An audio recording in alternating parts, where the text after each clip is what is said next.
మాయమైన నీలి దీపం. ఒక కొండ గ్రామంలో ఆరవ్ అనే చిన్న బాలుడు ఉండేవాడు. అతనికి కొత్త విషయాలు తెలుసుకోవడం చాలా ఇష్టం. కాని అతను చాలా ఆతురతగలవాడు. ఏదైనా పని వెంటనే జరగకపోతే నిరాశ చెందేవాడు. ఒకరోజు కొండ పక్కన ఉన్న పాత పెద్ద చెట్టు క్రింద అతనికి ఒక చిన్న నీలి దీపం కనిపించింది. అది సాధారణ దీపంలా కాకుండా మెల్లగా ప్రకాశిస్తోంది.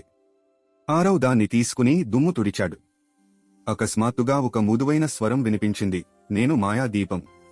నీ మంచి ఆలోచనలకు సహాయం చేస్తాను. కాని నీకు సహనం ఉంటేనే నా మాయ పని చేస్తుంది. మొదట ఆరవ్ నమ్మలేదు. నాకు వెంటనే పెద్ద రాజమహల్ కావాలి అని అన్నాడు. వెంటనే దీపం వెలుగు తగ్గింది. సహనం లేకుండా కోరికలు అడగకు అని స్వరం చెప్పింది.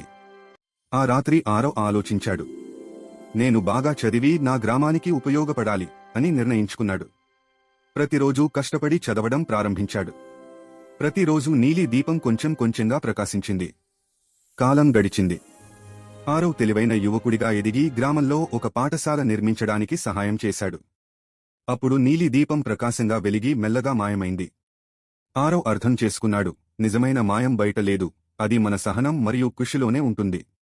నీతి: సహనం మరియు కష్టపడి చేసే ప్రయత్నముంటే మన కలలు తప్పకుండా నిజమవుతాయి.